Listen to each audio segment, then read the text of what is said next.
di Hospital Tunku Ampuan Rahimah, kita dapati satu keluarga 4 orang yang tinggal di kereta untuk 2 minggu sebab mereka telah diusir keluar oleh dia punya landlord dan mereka tidak ada tempat nanti bertinggal.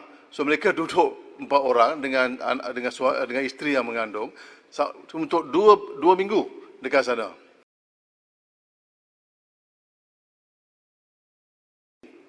Kemewahan tu janganlah ditayang sangat. Macam makan di parlimen ni seorang RM360. Janganlah dipamer kepada rakyat. Sebab rakyat sekarang ini nak makan pun dia pilih tempat. Sebab itu gerai-gerai kadang-kalanya lebih banyak gerai daripada orang.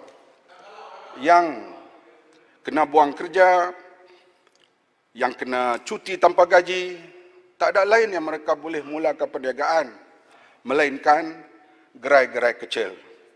Oleh itu, ekonomi ini saya tidaklah mengatakan darurat, tetapi pengakuan apa yang disebut oleh Menteri Keuangan tadi memang ada hujah-hujah yang kuat berdasarkan fakta-fakta. Dan kita tahu yang paling berat sekali mereka yang terlibat dalam hal pelancongan dan yang rantaian pelancongan. Sama ada kedai makan mewah, kita kata kedai makan mewah. Restoran Tom Yum dekat dengan kedutaan Amerika, biarlah tutup, itu restoran mewah.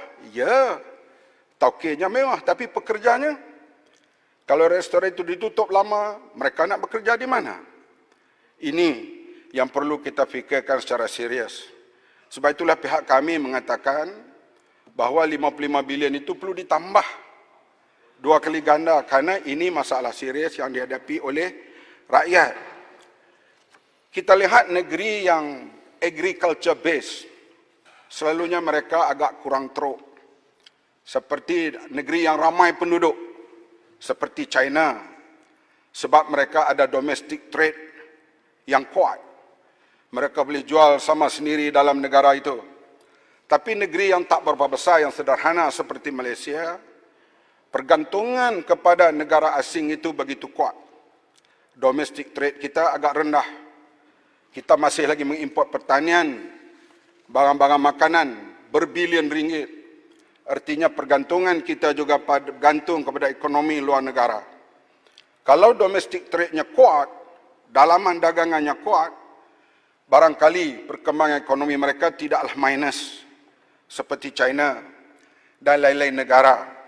Negara-negara Eropah walaupun ada kesatuan mereka, mereka juga menghadapi masalah. Oleh itu, jimat cermat perlu pada masa ini. Program-program yang kita nampak boleh ditangguhkan, seperti pembinaan bridge baru, jambatan atau jalan baru yang kalau ditangguhkan untuk setahun dua, tidak membawa masalah besar. Tapi yang paling penting penyediaan makanan, penyambungan kerja dan keadaan hidup ini mesti diutamakan sekarang ini. Dan saya yakin Ketua Raja, rakyat boleh celah. Ya. Terima kasih Ketua Raja. Terima kasih Tuan Speaker. Saya nak minta pandangan yang berhormat berkait dengan masalah yang dihadapi oleh isi rumah dan juga pekedai-pekedai dan juga golongan peniaga. Satu daripada impak ataupun kesan COVID-19 ialah kehilangan kerja dan juga kerugian keuntungan yang dialami oleh pihak sektor swasta. Dan satu impak daripada itu ialah kegagalan ataupun tidak dapat bayar sewa. Dan saya dapati Kota Raja, di kawasan Kota Raja, iaitu di Hospital Tunku Ampuan Rahimah, kita dapati satu keluarga 4 orang yang tinggal di kereta untuk 2 minggu sebab mereka telah diusir keluar oleh dia punya landlord dan mereka tidak ada tempat nanti bertinggal. So mereka duduk 4 orang dengan isteri yang mengandung untuk 2 minggu dekat sana. Soalan saya, Yang Berhormat, dapat penjelasan, adakah masa dah sampai supaya kerajaan membentuk apa yang dipanggil dana bantuan sewa ataupun rental relief fund, bukan sahaja untuk keluarga-keluarga yang miskin, tetapi juga untuk SMEs yang mengalami masalah untuk membayar sewa premises. misalnya SME Association Malaysia melaporkan bahawa sekitar 30% SMEs iaitu lebih kurang 300,000 hingga 400,000 businessman dijangka akan menutup perniagaan dalam 1 tahun akan datang kerana beban kos operasi dan juga kos sewa premis yang tinggi.